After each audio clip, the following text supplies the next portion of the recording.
Hello दोस्तों, आप सभी का स्वागत है आपके अपने चैनल मूव टू स्टडी में। तो आइए आज हम अपनी वर्णमाला की अंतिम कक्षा को पूर्ण करते हैं और आज हमारी वर्णमाला समाप्त हो जाएगी।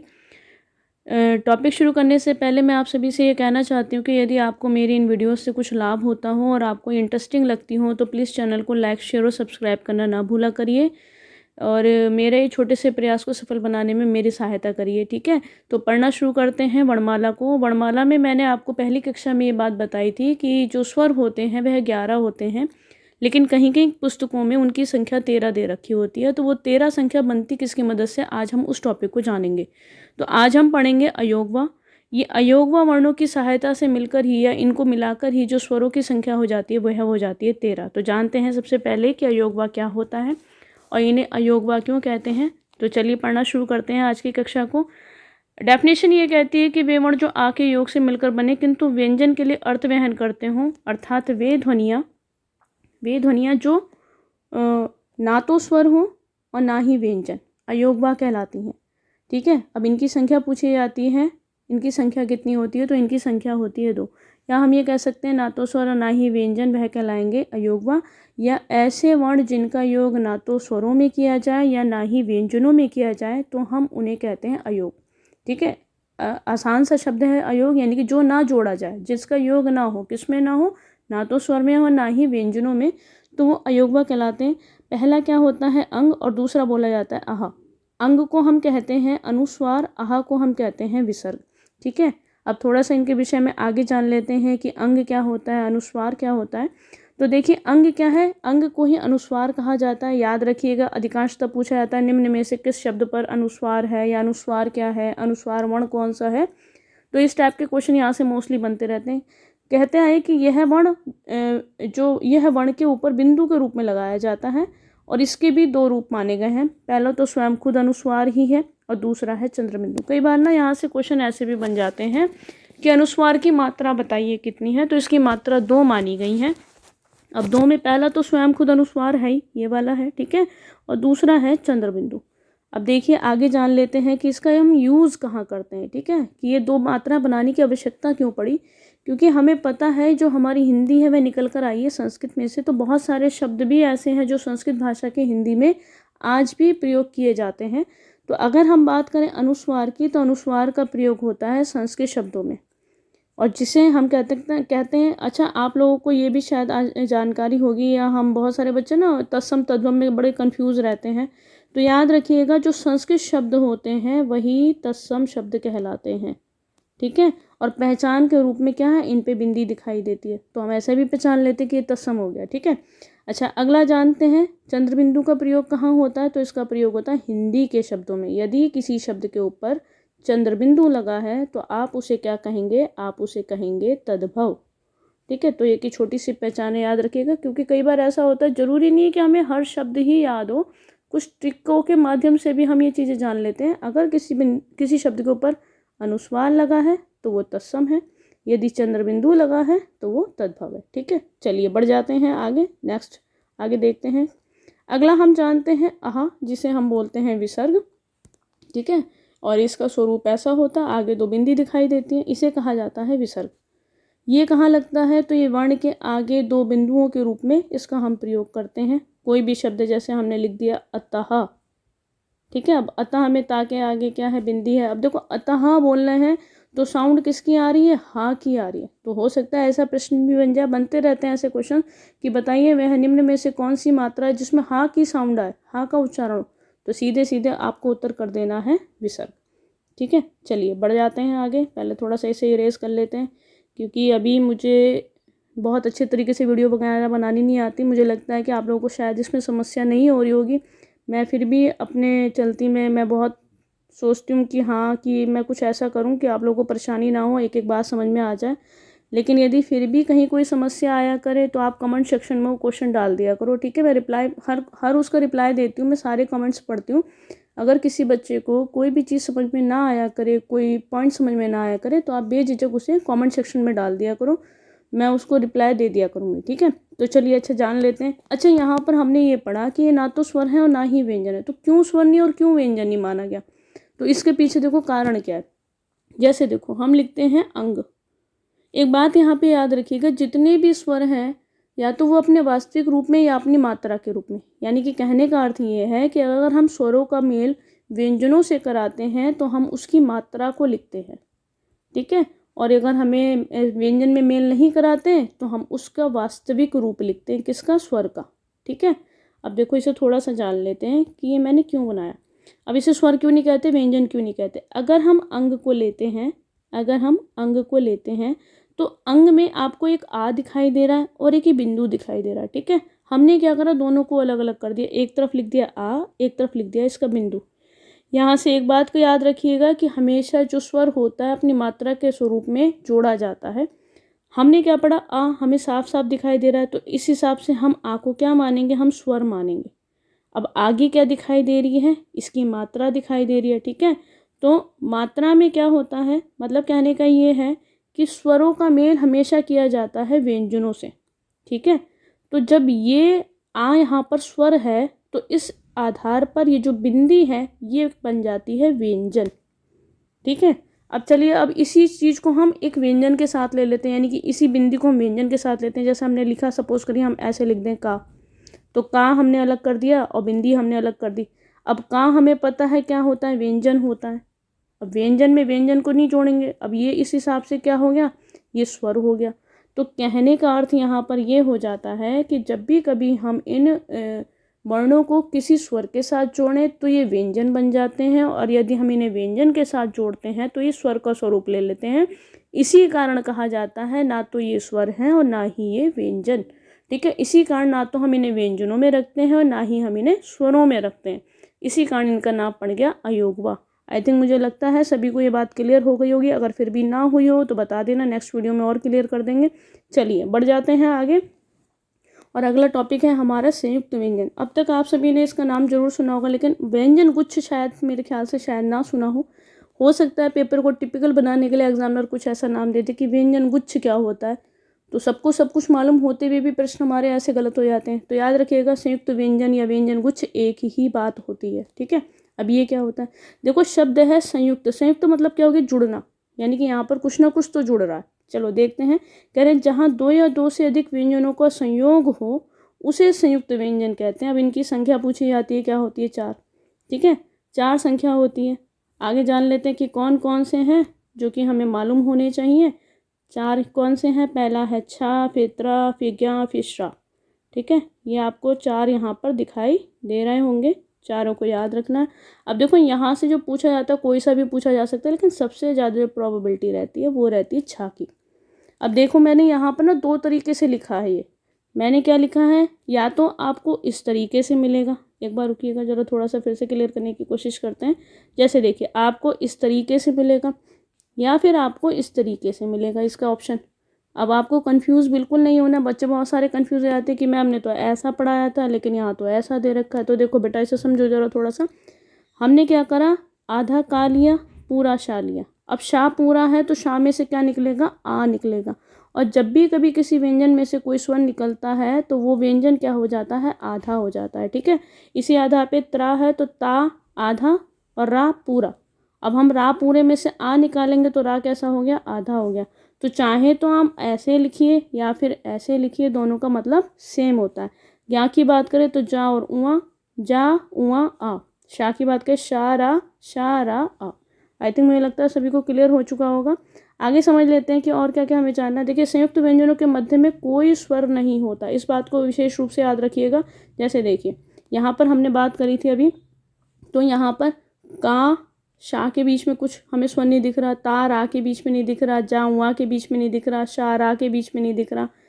हमें क्या दिखाई दे रहा है, या तो अंत में दिखाई दे रहा है स्वर, ठीक है। सेम यहाँ पर देखो, मध्य में यहाँ पर भी कहीं भी कोई भी स्वर यहाँ पे शामिल नहीं है।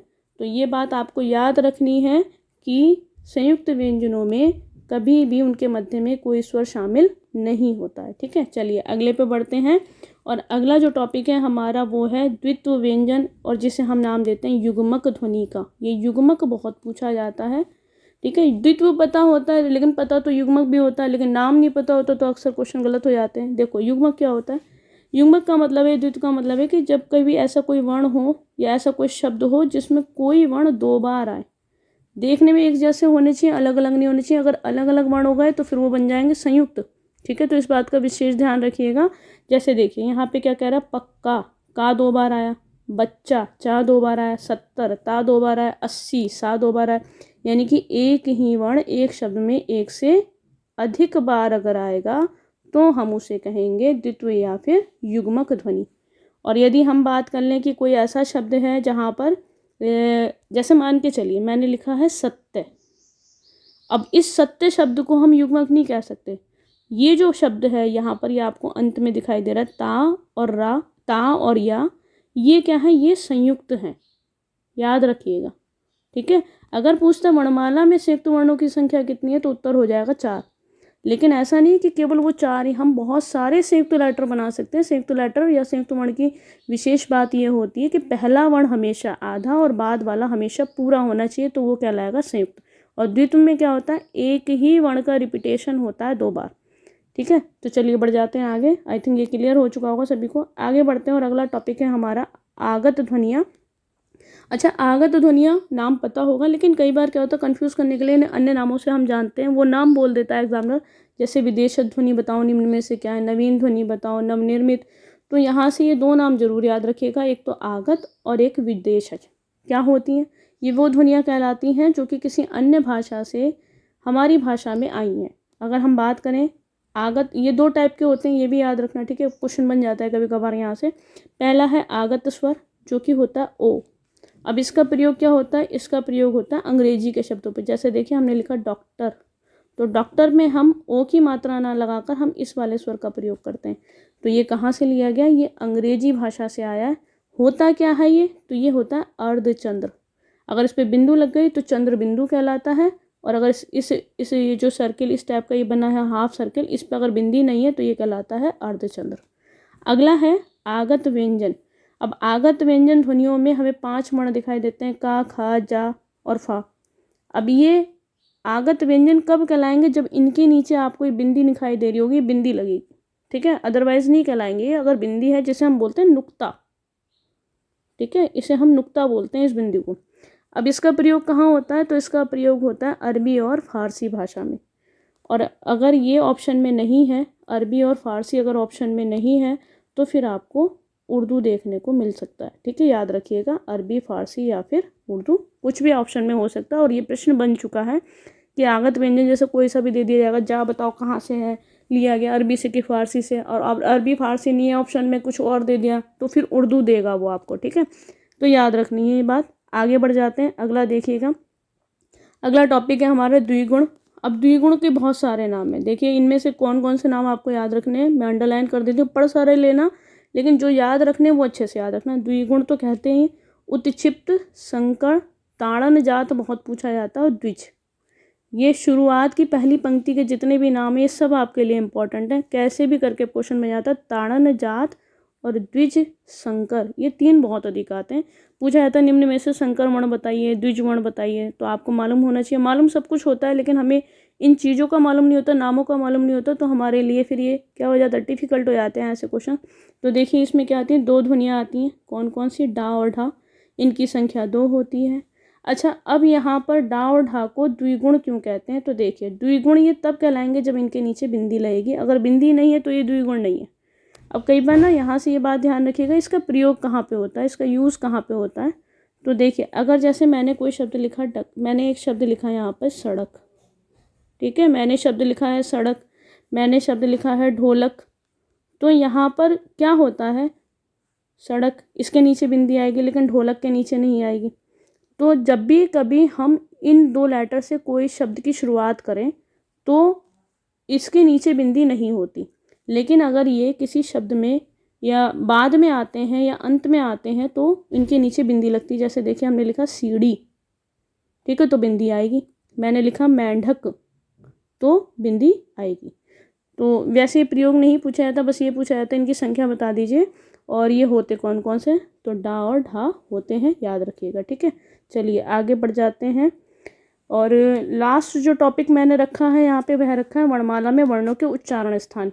इसके पीछे कारण क्या है, क्योंकि हम क्या करते हैं, हम वर्णमाला में केवल वर्गों को तो पढ़ते हैं लेकिन स्वरों को छोड़ देते हैं। तो क्वेश्चन स्वरों से भी बनते हैं। ठीक है, जैसे देखिए मैंने आपको उच्चारण स्थान क्या बताया, मैंने बताया 5 उच्चारण स्थान है। कौन कौन से जरा एक बार देख लेते हैं। देखिए कंठ है, तालु है, मूर्धा है, दंत है और ओष्ठ है। ठीक है, अब देखिए कंठ में काका गागा यहाँ आता है, ये मैं पहले बता चुकी हूँ आप सभी को। लेकिन यहाँ पर स्वर कहाँ कहाँ आते हैं ये भी आपको मालूम होना चाहिए। छोटा आ या आ हम कह सकते हैं कंठ में आता है, लस क्या आएगा, हाँ आएगा और विसर्ग आएगा। किसमें, कंठ में। तालु की बात करें तो स्वर आता है ई, साथ ही साथ अंत्यस्त में से क्या आएगा, या ऊष्म व्यंजनों में से आएगा शा। मूर्धा की बात करें तो स्वर आता है री। बाकी ये सारा तो जितना है ये सब तो आता ही आता है, लेकिन इनको अच्छे से याद रखिएगा, इधर वाले भागों को, यहाँ से भी क्वेश्चन बन जाते हैं। मूर्धा में और क्या आएगा, रा और शाह मूर्धन्य शाह बोला जाता है। दंत की बात करें ता वर्ग पूरा आता है, प्लस आता है ला और आता है सा। ऊष्ण की बात करें तो इसमें क्या आएगा, ऊ आएगा और पा वर्ग पूरा का पूरा आएगा। ठीक है, चलिए आगे बढ़ते हैं। ये तो मुख्य मुख्य बातें हो गई, और क्या बचा है, ये सबसे ज़्यादा पूछा जाने वाला क्वेश्चन यहाँ से कि वाह किस में आता है, तो ये दंतोष्ठ में आता है। अब दंतोष्ठ किससे मिलकर बना है, दंत और ओष्ठ से। अगला देखिएगा नासिका में सारे ही वर्गों का 5वां लेटर आपको देखने को मिलता है और प्लस का मिलता है अनुस्वार। अगला है, ये दो भी मोस्ट इंपॉर्टेंट है, इनसे भी क्वेश्चन बहुत बनते हैं। कंठ तालु में ए और कंठ ओष्ठ में ओ। अच्छा ये क्यों आता है, इसे भी थोड़ा सा समझ लेते हैं कि ये कंठ तालु क्यों कहलाते हैं। देखिए मैंने आपको कल की क्लास में बताया था ए जो है आ और ई के मेल से बना है। अब देखो आ किस में आता है, कंठ में, अभी मैंने बताया। ई किस में आता है, तालु में, तो दोनों को मिलाकर क्या बन गया, कंठ तालु। ठीक है, याद रखिएगा। ऐसे ही अगला देखते हैं, जैसे अगर हम बात करें कंठोष्ठ, मैंने आपको ओ बनाना बताया है पिछली कक्षाओं में। किसके मेल से बनता है, आ और ऊ के मेल से। आ फिर किससे आता है, कंठ में आता है, और ऊ मैंने आपको दिखाया, यहाँ पे देख रहे हो, यहाँ पे क्या है, ओष्ठ है, तो ये ओष्ठ में आता है। दोनों को जोड़ेंगे तो क्या बन जाएगा, कंठोष्ठ। तो मुझे लगता है आज की क्लास काफ़ी बेनिफिट रही होगी आपके लिए और काफ़ी अच्छे से आपको समझ में भी आई होगी। तो आज की क्लास को यहीं समाप्त करते हैं। और यदि वैसे तो मेरी वीडियो डेली ही आएंगी, आप लोग दिन में देखा करिए, मैं दिन में अपलोड कर दिया करूँगी। अभी मैं टाइम शेड्यूल नहीं बना पा रही हूँ अपना सही से, थोड़ा सा बिजी शेड्यूल चल रहा है, फिर भी मैं अपना समय निकाल कर आप लोगों के लिए वीडियोस बना रही हूँ। तो मेरी अपेक्षा रहेगी कि आप लोग इसे शेयर, सब्सक्राइब और लाइक करके ज़रूर जाएँ। और अगर कभी वीडियो बीच में नहीं आएगी, बाई चांस मान के चलिए कोई कारण हो जाए, तो मैं आपको पहले ही बता दूंगी। बाकी कोशिश यही रहेगी कि मैं आपको डेली वीडियो दूं।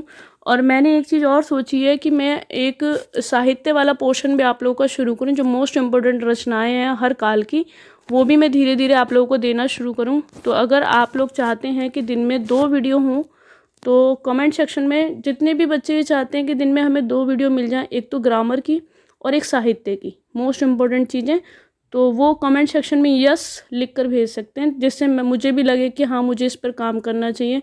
जितने ज़्यादा कमेंट्स होंगे मैं उसी हिसाब से फिर अपनी वीडियोस को क्या करूँगी, घटा या बढ़ा लूँगी। ठीक है, तो चलिए फिर आज के लिए इतना ही। Good bye, tata bye bye.